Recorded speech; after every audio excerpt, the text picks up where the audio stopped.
10 लाख का contest Saturday को आप में से किसी ने देखा था? काफी लोगों ने देखा था। ये कुत्ते मैं तेरा खून पी जाऊंगा, ये किसका डायलॉग है? धर्मेंद्र का डायलॉग है। हाँ, अगर तो धर्मेंद्र का डायलॉग है तो मेरा कॉन्टेस्ट ये है, मेरा चैलेंज ये है कि धर्मेंद्र का डायलॉग जिस भी फिल्म में बोला है वो क्लिपिंग लाके मुझे अभी दो, मैं आपको 10 लाख रुपए दे दूंगा। अब क्या लगेगा, अरे यार ये तो बेकार की बात हो, धर्मेंद्र का डायलॉग मैंने खुद देखा है, सब बोल रहे हैं, ये बोल रहा है, वो बोल रहा है, मुझे खुद पता है। लेकिन जब ढूंढने चले जाएंगे तब पता चलेगा धर्मेंद्र जी ने ऐसा कुछ बोला ही नहीं, कभी है ही नहीं कहीं। शौक लग रहा है ना, राइट? कभी नहीं बोला। अगर तो बोला तो मैं तो 10 लाख रुपए देने को तैयार हूं। ये चैलेंज किए भी आज से 3-4 दिन तो हो गए हैं। अभी तक मेरे पास बहुत सारे लोगों के जवाब आए कि शोले में बोला है। मैंने कहा ठीक है, तो वो बोला है, वो क्लिपिंग ला के दे दो मुझे। यादों की बारात में बोला है, लोहा में बोला है, इलाका में बोला है, इस तरह के खूब सारे आंसर आप में से कई लोगों ने दिए। लेकिन मेरा सवाल है कि जो भी फिल्म बोल रहे हैं उसका वो क्लिपिंग ला के दे दो और 10 लाख रुपए ये रहा, मैं खड़ा हूं, ले लो। अभी तक कोई नहीं आया, ना कोई आएगा। वो इसलिए नहीं आएगा क्योंकि ऐसा कभी धर्मेंद्र जी ने बोला ही नहीं, राइट? लेकिन कुत्ते कमीने मैं तुझे जिंदा नहीं छोड़ूंगा वो बोला होगा। लेकिन मेरा सवाल क्या है, कुत्ते कमीने मैं तेरा खून पी जाऊंगा, ये कभी किसी ने नहीं बोला। धर्मेंद्र ने तो पक्का ही नहीं बोला, राइट? लेकिन आपके दिमाग में तो फिट है ना कि बोला है। तो मैं यहां ये उदाहरण क्यों दे रहा हूं? ये उदाहरण ये दे रहा हूं, इसलिए दे रहा हूं कि बहुत सारी चीजें साइंटिफिक नहीं होती हैं या सच्चाई नहीं होती है, लेकिन हमारे दिमाग को लगता है सच है। वो हमारे दिमाग में कोई भी चीज सच कब लगती है?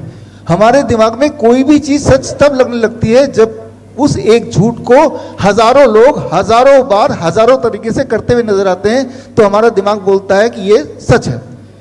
उसे ऐसी इंटरप्रिटेशन, फिर उसको कोई और एविडेंस की जरूरत नहीं होती। अगर खूब सारे लोग बोले कीमोथेरेपी अच्छा है, खूब सारे लोग बोले चाहे वो अच्छा ना हो, तो हमारा दिमाग उसकी इंटरप्रिटेशन करेगा कि ये साइंटिफिक है, सच है। जिस तरह से आपके दिमाग ने इंटरप्रिटेशन किया कि बहुत लोग बोल रहे हैं कुत्ते मैं तेरे खून पी जाऊंगा, ये धर्मेंद्र का है, लोग मिमिक्री कर रहे हैं। मिमिक्री आर्टिस्ट तो कर रहा है मिमिक्री, लेकिन उससे आपके दिमाग में फीट हो रहा है कि धर्मेंद्र की मैंने कोई मूवी देखी है, वो इमेजिनेशन में है। मूवी देखी है आपने, लेकिन असली बात यह कि बॉलीवुड का सबसे फेमस डायलॉग किसी ने बोला ही नहीं। सोच के देखिए। लेकिन मैं ठीक उसे, हम कुत्ते की बात कर रहे हैं ना, तो कुत्ते की बात ही कर लेते हैं। कुत्ता काटेगा तो क्या करेंगे आप बोलेंगे वैक्सीन लगाएंगे।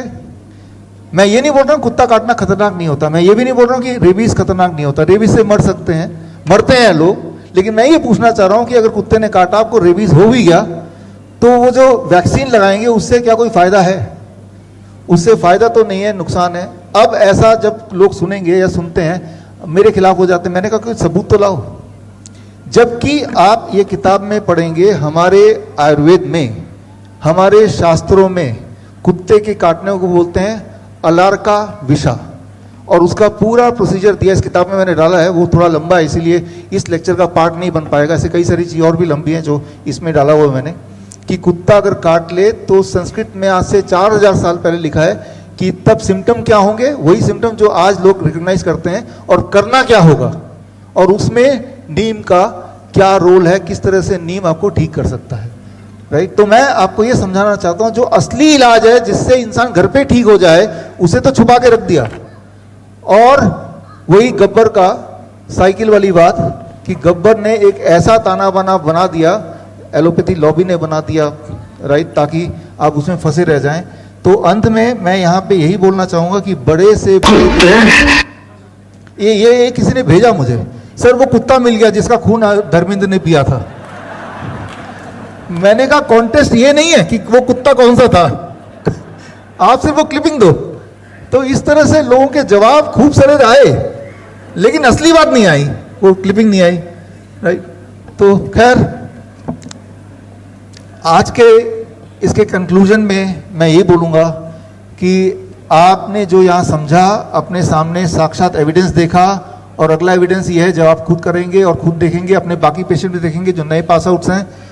लेकिन कुछ लोग हैं हमारे देश में या दुनिया में जो इस तरह से अपने मुंह को दबा लेते हैं और सच जो है वो देखना नहीं चाहते, सच को एक्नॉलेज नहीं करना चाहते, राइट?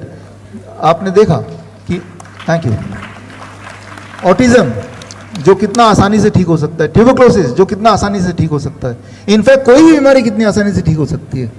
लेकिन तब जो एलोपैथी लॉबी ना तो उनको कुछ सुनाई दे रहा है ना तो उनको कुछ दिखाई दे रहा है। आज हमारे देश में 99% जो बजट है वो एलोपैथी के लिए है और 1% बजट पूरा आयुष सिस्टम के लिए, वो भी नहीं है उससे कम। इसीलिए एलोपैथी दिखाई दे रहा है चारों तरफ। इसलिए नहीं दिखाई दे रहा है कि वो ज़्यादा इफेक्टिव है, इसलिए दिखाई दे रहा है कि ज़्यादा इफेक्टिवली उसमें बिजनेस मॉडल है। बड़ी से बड़ी बीमारी का आसान से आसान इलाज घर बैठे ही हो सकता है। अधिक जानकारी के लिए कांटेक्ट करें nearest doctor BRC clinic @home। Lifestyle disease हो या इन्फेक्शियस इलनेस, कॉस्मेटिक्स हो या पेन मैनेजमेंट, घर पर ही बनाएं अपनी दवा। Ancient wisdom and modern evidence base का अनोखा मिश्रण। Join 1 month online training, be a certified Neem therapy practitioner.